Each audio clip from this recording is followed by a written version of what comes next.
Boa noite para você, bem-vindos aqui ao Jornal do Rio. A partir de agora, as informações mais importantes do nosso estado e da nossa cidade. Começamos falando sobre ela, Avenida Niemeyer, que você acompanha aí as imagens. Completa hoje 3 meses da interdição, com impasse ainda na Justiça e sem previsão de reabertura. A reportagem completa, trazendo nessa cronologia, você acompanha já aqui no Jornal do Rio. E vamos falar também sobre o Museu Nacional. Hoje, uma entrevista coletiva anunciou que parte do museu deve ser reaberta em 2022. E vamos falar de futebol, afinal, hoje o Rio é rubro-negro, dia D na Libertadores para o Flamengo.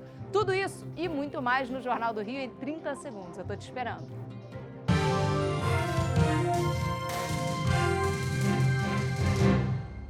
Começamos o Jornal do Rio de hoje falando sobre o fechamento da Avenida Niemeyer, que hoje completa 3 meses e não há qualquer previsão de reabertura. A briga continua na Justiça. Agora, recentemente, falávamos sobre a terceira vez em que os peritos entregavam laudos, peritos designados pela Justiça, negando, falando que ainda há riscos para quem segue por ali. A Prefeitura rebate essa informação e diz que garante a segurança. Enquanto isso, os comércios ali na região reclamam do prejuízo e também os moradores da dificuldade de locomoção.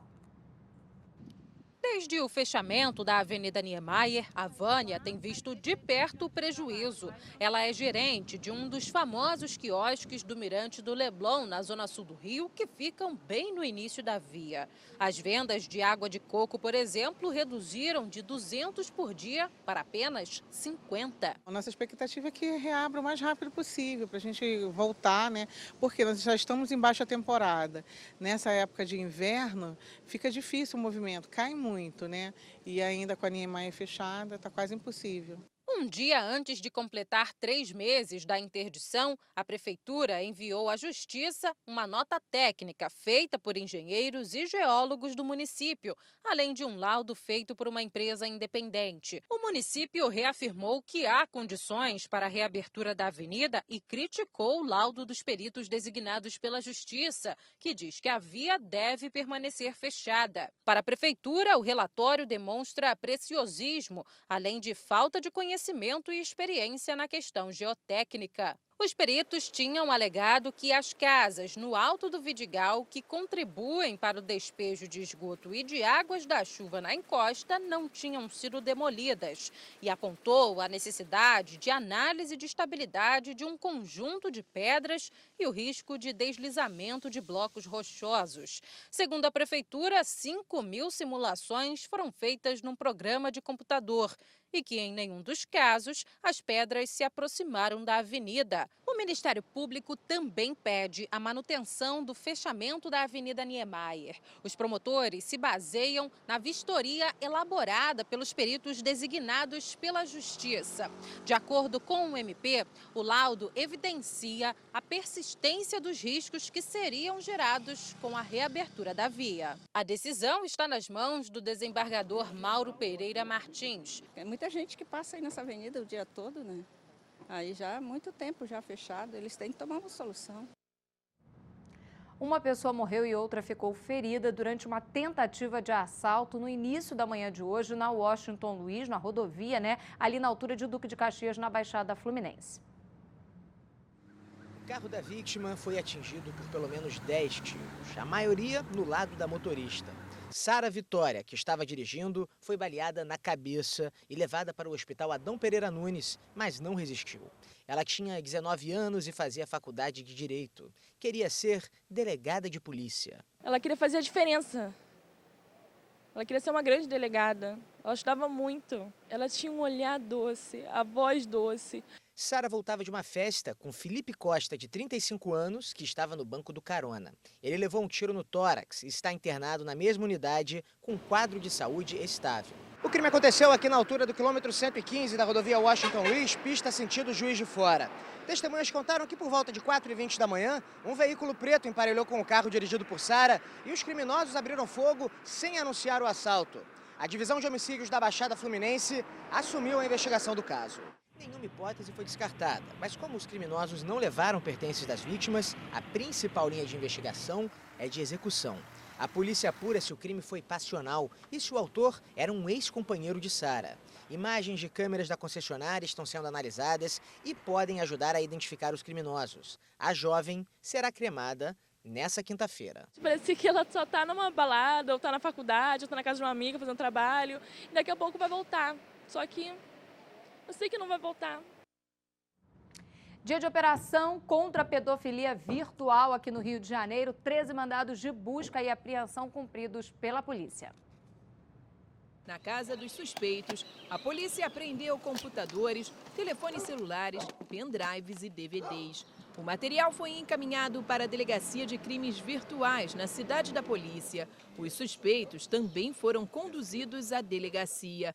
Entre eles, o Emerson Mesquita dos Santos, preso em flagrante. As investigações começaram há cerca de 3 meses. De acordo com a polícia, os suspeitos utilizavam um grupo num aplicativo de troca de mensagens para compartilhar fotos e vídeos de conteúdo pornográfico infanto-juvenil.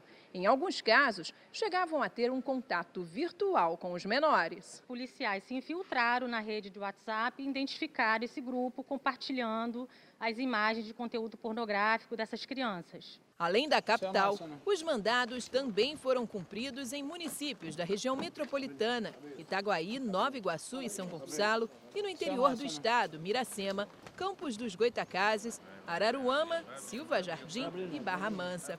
A investigação identificou ainda que o grupo denominado Caldo de Polo, formado por homens e mulheres, atua fora do país.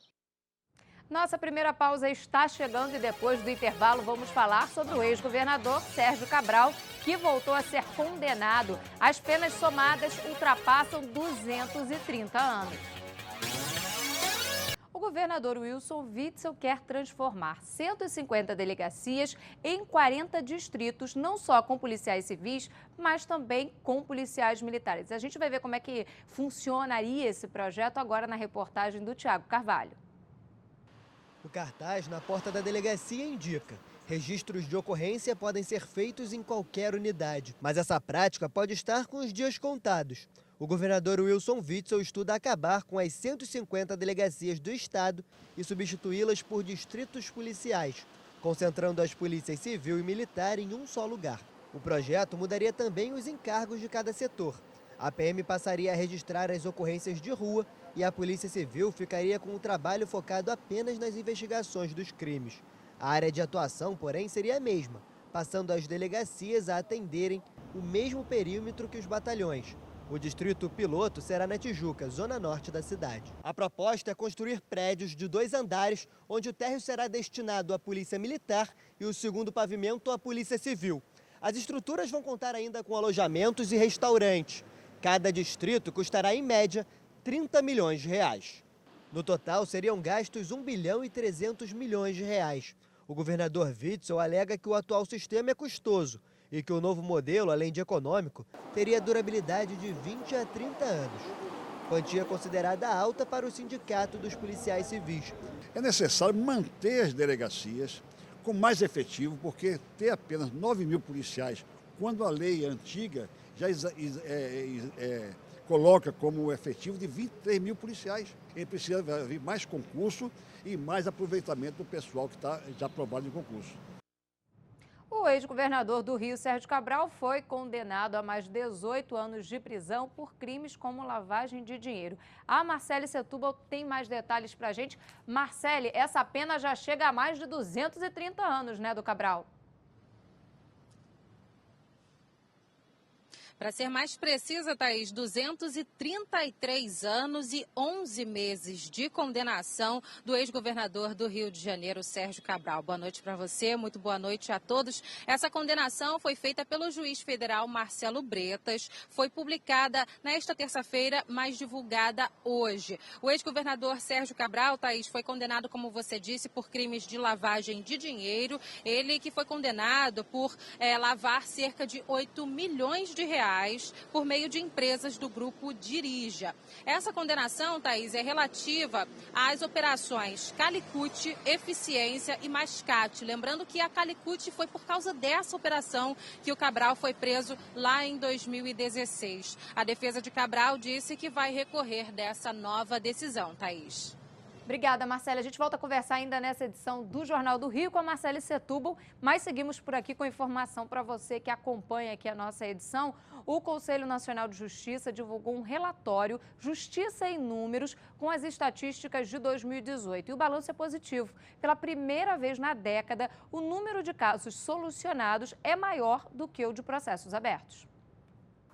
Faz quase 10 anos que Lises perdeu a mãe e, desde então, espera pelo resultado definitivo da ação na Justiça contra o plano de saúde, que, segundo ela, não ofereceu o serviço de home care necessário para a idosa, que na época tinha 89 anos. Você não recebe nem de um lado da prestadora e nem da Justiça, essa demora toda que não dá para entender. Um levantamento feito anualmente pelo Conselho Nacional de Justiça aponta que o estoque de processos a serem julgados no país aumentou em 30% na última década. Mas o relatório também traz boas notícias. A produtividade dos tribunais bateu recorde desde o início da série histórica em 2009. No ano passado, foram mais de 32 milhões de sentenças. Em média, cada juiz pelo Brasil julgou quase 2 mil processos. Como resultado, o tempo de espera para cada ação também diminuiu, embora ainda seja longo. O relatório mostra que os processos sem solução aguardam desfecho durante 4 anos e 10 meses na média. No levantamento anterior, era de 5 anos e 6 meses. Existe uma cultura é quase um fetiche pelo recurso, de que nenhuma decisão pode jamais ser final. E isso é um problema que afeta da primeira instância até a cúpula, até o Supremo Tribunal Federal. Este é o primeiro levantamento detalhado que mede o impacto da reforma trabalhista no judiciário e aponta mudanças significativas. 40% das ações na primeira instância da Justiça do Trabalho terminaram em acordo. Também houve redução de 20% no número de novos processos. Intervalo rápido e a seguir, parte do Museu Nacional pode ser reaberta com exposições em 2022. Hoje, a reitoria da Universidade Federal do Rio de Janeiro e também a direção do Museu Nacional concederam uma entrevista coletiva e anunciaram que parte do museu pode ser reaberta já com exposições, inclusive, em 2022. A gente acompanha agora a reportagem. Na mesa estão alguns dos novos itens recuperados, mas os pesquisadores afirmam que quase metade das coleções do Museu Nacional foram parcial ou totalmente perdidas no incêndio. 35% delas já foram ou ainda estão sendo resgatadas. Apenas 19% das coleções não foram perdidas porque não estavam dentro do palácio. As equipes já deram início à terceira etapa do trabalho de resgate e atuam em 21 áreas para retirar o acervo da parte de dentro do palácio. A previsão é que essa fase seja concluída no primeiro semestre do ano que vem. Enquanto isso, as peças recuperadas, como essas aqui, passam por um processo de registro, estabilização e armazenamento. Hoje, a UFRJ tem quase 70 milhões de reais para as futuras intervenções no museu. As obras emergenciais de escoramento das paredes e instalação da cobertura provisória já foram concluídas. Para o próximo mês, está prevista a conclusão do projeto executivo para a reconstrução do telhado e da fachada. A direção do museu afirma que o governo federal cedeu um terreno próximo ao palácio que irá abrigar um centro educacional com laboratórios de pesquisa e também parte administrativa. O que é absolutamente fundamental é que a gente consiga voltar a operar, que o Museu Nacional consiga voltar a fazer as suas exposições. Atrair novos parceiros, visando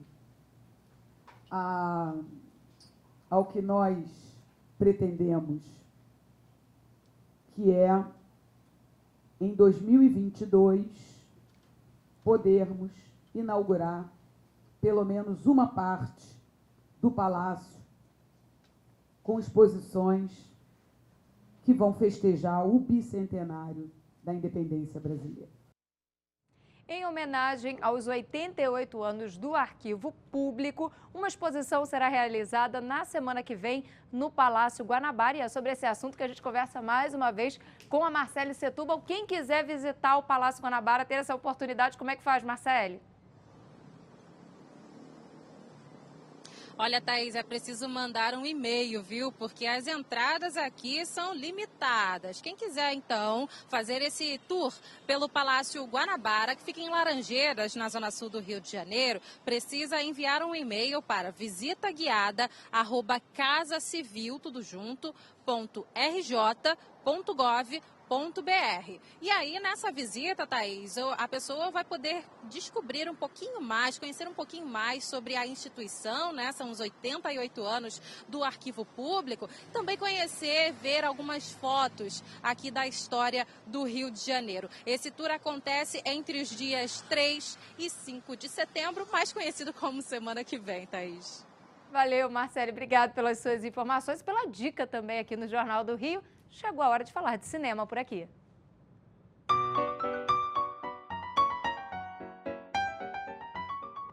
Hoje, Mário Abad vai trazer dica bacana de filme brasileiro, Bacurau.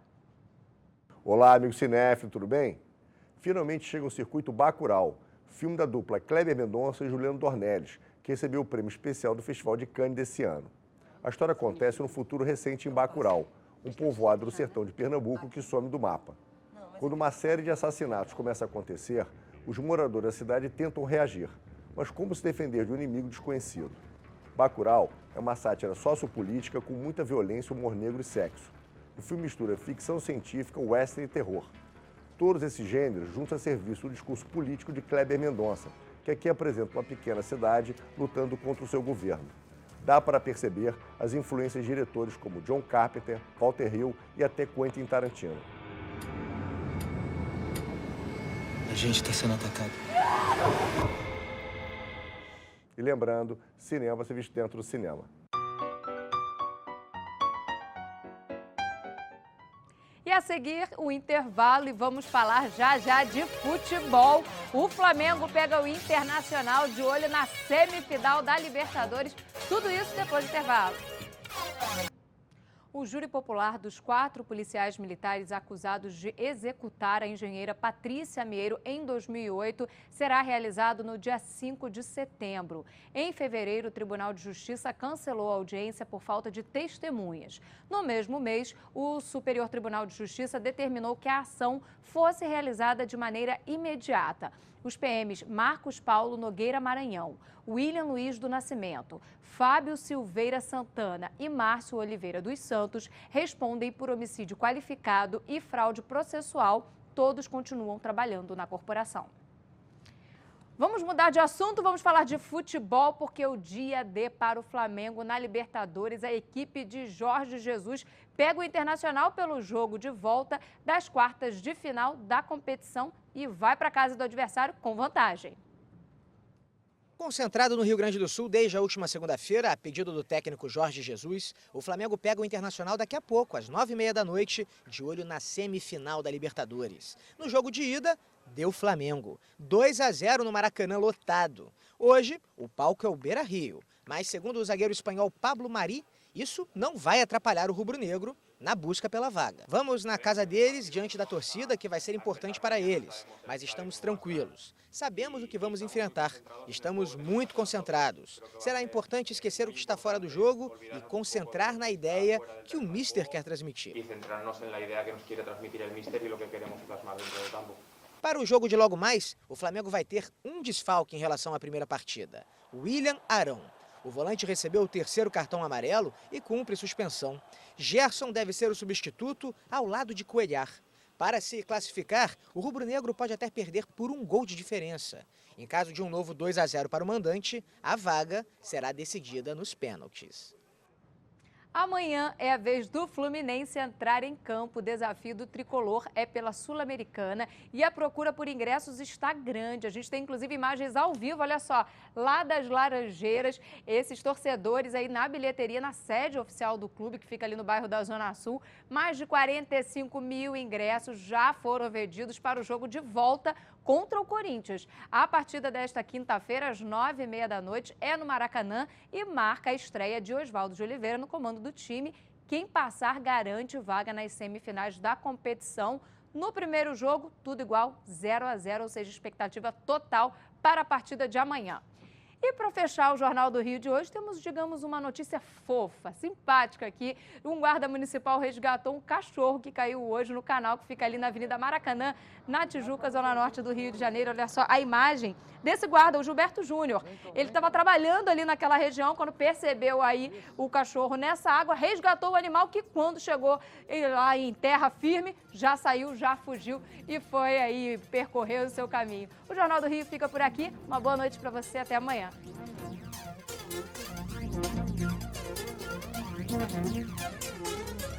Thank you.